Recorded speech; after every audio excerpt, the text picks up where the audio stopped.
네, 옥탑방 보보스의 상가투자. 지난 시간에 이어서 코로나로 인한 대학 상권 2부 저희가 또 준비해 봤는데요. 지난 시간은 저희가 고대편 한번 알아봤죠.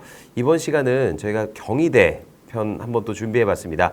경희대 편에 대해서 또 알려주실 우리 옥탑방 보보스의 상가투자 우리 김종률 대표님 모시겠습니다. 안녕하세요, 대표님. 네, 안녕하십니까. 네네네. 또 의상이 이렇게 바뀌니까 뭔가 또 새로운 마음으로. 네. 이거 입고 부킹하면 잘 될 것 같아요. 아, 네. 죄송합니다. 알겠습니다. 자, 그러면 오늘은 그 경희대에 대해서 한번 좀 경희대 상권에 대해서 준비를 하셨다고 하니까요. 경희대 한번 알아보도록 할까요? 예, 경희대 한번 가보시죠. 네네. 우선 경희대는 이제 대학 상권이 안쪽에 있고, 그죠? 지하철역이 회기역 쪽이죠. 네네. 그래서 이제 회기역 쪽은 주거지 상권이 이제 주거지 상권하고 그다음에 대학교 상권 그리고 또 그 주거지에는 일반인도 많이 거주하고 있지만 대학생들도 많이 거주하고 있고 그런데 이제 회기역은 좀 재밌는 것이 이 서울 바이오 허브 이런 것들 있잖아요. 그러니까 여기가 은근히 카이스트가 있고 이래가지고 여기가 은근히 직장인이 많아요.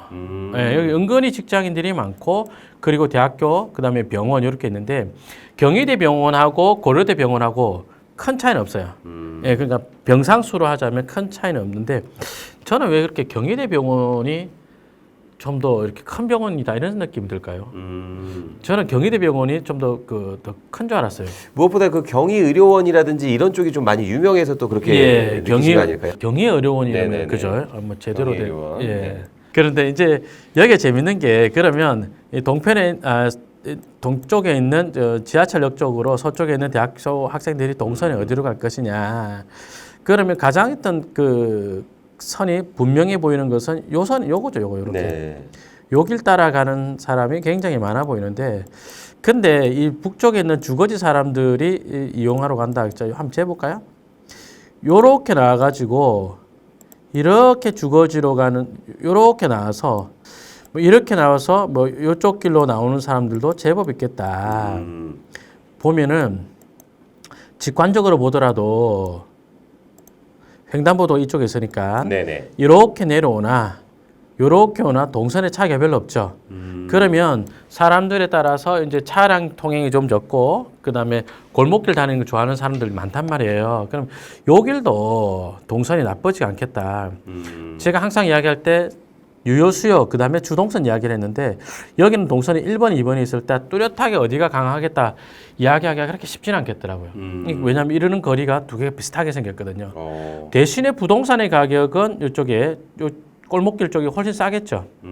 그죠? 예를 들어서 로드뷰를 하나 보자면 이런 데 보니까 오른쪽은 상가가 있고 또 여기는 단독주택 이런 게 있지 않습니까? 그죠? 네네네. 그러면 이제 만약에 이제 요런 데 상가를 요런 데 주택을 사서 내가 용도 변경을 하겠다 했을 때 적합해 보인다 그런 생각이 들었습니다. 왜냐하면 단독주택을 사서 용도 변경하는 할 때 뭐라 그럴까요? 부동산의 가치가 커지냐? 엄청 올라가죠. 경희대 학생들이나 경희의료원 사람들 내려온다면 이 동선이 세 보이죠. 네네네. 그죠? 요렇게 내려오는 동선이 하나 있을 것이고 그 다음에 이쪽에 콰이스트나 서울 바이오 허브나 이쪽에서 오는 동선 요런 게 하나 있을 것이고 그 다음에 이제 대학교 학생들이 내려오는데 여기서 요렇게 내려올 거 아니에요. 요 동선일 거 아니에요. 그죠? 그럼 장사 잘 되는 데가 여기가 되게 세겠네. 그러니까 여기서 이 골목에도 이 골목길에서도 장사 잘 되는데 안 되는데 골라보세요라고 하자면 그럼 동선이 뭐 요렇게 내려올 게 하나 보이고 네네. 잘 모르겠어요. 여기서 요렇게 내려오는 게 있을 것 같지 않아요? 진입로 말씀이시죠? 예. 지금 요거는 있어 보이거든요. 요 길도 있죠. 요 길도 있죠. 장사 잘 되는데 요런데. 그러니까 뭔가 겹쳐지는 교차로 지역을 얘기하시는 거네요. 근데 안 되는데 골라라면 요런 데는 되게 약할 거예요. 요런데. 예. 아마 그렇게 아니고 이거는 어디 가서 어느 지역에 어느 구도심 상권 가서 이야기해도 똑같습니다. 동선이 어디서 출발해서 어떻게 오느냐 하면 두 번 꺾이는 이런 데 있죠. 네네. 이런 데들은 상권이 활발하지가 않죠. 자, 그러면 그 대학 상권의 부동산은 어떤 요인이 가격에 가장 큰 영향을 미친다고 생각하시나요? 상권은 일단은 대학생이 가장 중요하죠. 그래서 뭐 여기도 마찬가지로 학기 비학기 매출 차이가 큰데 근데 이제 경희대는 그나마 직장인 수요가 좀 아까 카이스트라든지 여기 업무 시설이 좀 있는 쪽이 있으니까 그 수요 때문에 좀 받쳐주는데 받쳐주는 쪽이니까 그나마 선방하는 쪽이 이쪽이죠. 병원에서 내려오기도 되게 가깝게 생겼지 않습니까? 그죠? 이쪽이 좀 괜찮아 보이더라 하는 거였습니다. 실제로 맞는지 일단 좋아 보인다고 했던데 로드뷰 한번 갖다 대볼게요. 여기는 이 단독주택 이렇게 용도 변경한 거잖아요. 이 골목, 그 다음에 이 뒷골목도 괜찮아 보입니다 했던 데거든요. 예. 뭐 매출 이야기를 조금 해보자면, 그래서 제가 요 라인 쪽으로, 내가 상가 산다면 요 라인 쪽에 한번 관심 가져봐야 되겠다, 이런 생각이 들었습니다. 특히 이제 여기는 서쪽에 있는 어떤 직장인 수요가 이렇게 넘어가 딱 좋게 생겼잖아요. 그래서 이쪽 골목이 좀 세게 생겼네 해서 조사를 해보았더니, 여기 이제 보면은 이쪽에 노란 통닭 경희대점이 있어요. 네네. 우리가 노랑통닭 고려대점을 하루에 230만 원 정도 팔았습니다라고 이야기했잖아요. 네네네. 경희대는 여기는 요 자리에 한 160만 원 정도, 이 정도 파는 걸로. 예. 160, 170 그 사이 정도 매출인 걸로. 예, 그렇게 보였습니다. 고려대 자리는 역 나와서 바로 뒷라인 쪽이고, 여기 이제 학교라든지 이쪽이 좀 가까운 쪽인데, 근데 그러더라도 160 정도면, 160, 170은 작은 편이냐? 좋죠. 이 정도면 돼도. 예, 치킨집인데 이 정도 매출이다. 그러면 매출 나쁜 편은 아닙니다. 이 경희대는 제가 느끼기에 고려대와의 약간의 차이점은, 그 고려대는 어떻게 보면 학생들 위주로 운영이 되는 상권이라면, 경희대는 아까 말씀하셨듯이 좀 직장인들이 있기 때문에 그런 부분에 있어서 좀 차이점이 있을 것 같아요. 예, 그렇습니다. 경희대는, 그러니까 경희의료원이라든지 또는 주변의 그 직장인들, 그 수요가 또 인해서 소비가 일어나기가 좀 좋은 자리죠. 그래서 코로나 영향을 더 많이 받은 곳은 제가 판단할 때는 고려대인 것 같습니다. 근데 이제 그게 어디서 드러나냐면요, 그 임대료에서 드러납니다. 그 노란 통닭이 문을 닫았다라 이야기했었죠. 네네네. 제가 이 노란 통닭이 낮에 갔을 때 저녁인데 한 5시인데도 개점 준비를 하고 있지 않더라고요. 아니, 하루에 200만 원 넘게 팔던 치킨집인데 3월이면은 그럼 한 월 매출로 9천, 하루에 한 300 정도 팔았을 그런 노란 통닭이었을 텐데, 아니 어떻게 개점 준비를 늦게까지 안 하고 있을까? 그래서 제가 문 열 때까지 기다렸는데 끝까지 문을 안 열더라고요. 그래서 여기 제가 현장 갔을 때 찍은 사진이거든요. 근데 이런 노란 통닭이 문을 열지 않고 있었고, 그리고 아까 우리 그 영상에, 지난 영상에서 되게 가슴 아픕니다 했던 껍데기 집 있었죠. 네네. 그 집이 올 3월, 2월에 오픈한 것 같은데 권리금이 없는 상태에서 임대가 나와 있었고요.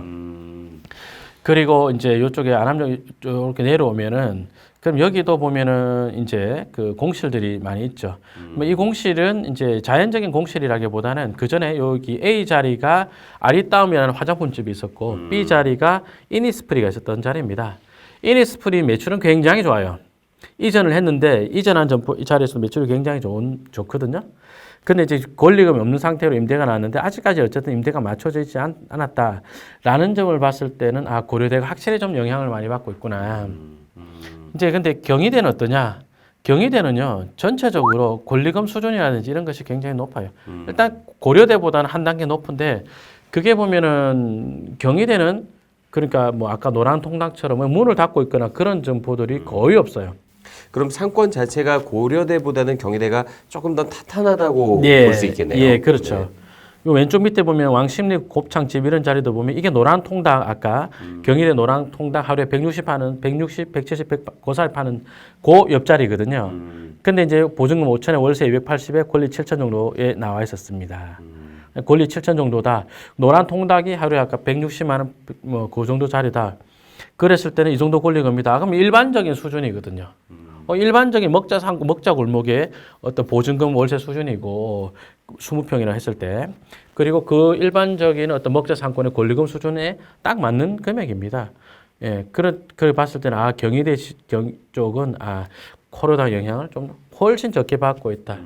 이렇게 말씀드릴 수 있겠습니다. 그래서 시청자 여러분들이 뭐 대학교 상권에 부동산 투자를 해야 되겠다, 대학교 상권에 상가 투자해야 되겠다라고 했을 때, 그러면 여기서 하나 배울 수 있겠죠. 대학교도 이렇게 영향받을 수 있다면, 그러면 순수하게 대학교만 있는 것보다는 예, 뭐 직장인 수요가 좀 옆에 같이 있어주는데, 이런 데 해보면 좀 도움이 되겠다. 특히 이제 지방으로 가게 되면은 대학교가 어떤 그 학생 수가 점점 줄어드는 거나 이런 지역도 있거든요. 네네. 예, 그런 지역이 지금 이야기가 또 좀 도움이 될 것 같고요. 그 지방에 있는 대학들 같은 경우는 아예 그 방학 기간 중에는 예. 아예 그냥 몇 달 동안 문을 닫는 지역들도 꽤 예, 있더라고요. 예. 그런 데도 있죠. 근데 이제 또 고려대가 그러면 상가 투자하기 나쁜 지역이냐? 아, 절대 그렇진 않죠. 고려대는 또 고려대 캠퍼스 타운인가요? 캠퍼스 혁신 타운인가? 그 고려대가 갖고 있는 부동산 호재가 굉장히 많아요. 고려대는 지금은 직장인 수요가 경희대보다 좀 작아 보이냐? 예, 맞아요. 그런데 폭발적으로 늘어날 호재가 있느냐? 예, 그게 또 있죠. 그런 걸 감안한다면 고려대 상권도 이제 고려대에 상가금을 갖고 계신 분이 이 부동산을 보면 화를 내실 것 같은데 좋아질 호재가 있다. 네, 그렇게 말씀을 드리겠습니다. 네. 네, 지난 시간에 이어서 오늘은 대학상권 경희대 편에 대해서 좀 알아봤는데요. 아무래도 경희대는 고려대보다는 학생들의 수요만으로 운영이 되는 상권은 또 아니다 보니 어느 편에서는 조금 더 안전할 수도 있겠다. 예. 네네. 이런 말씀 한번 좀 나눠봤습니다. 지난 시간에 이어서 저희가 드리고 싶은 말씀은요. 지금 자영업자분들께서 굉장히 좀 힘든 시기에 있습니다. 하지만 이 코로나가 꼭 언젠가는 지나가고 저희가 또 이겨낼 수 있을 거라고 믿고요.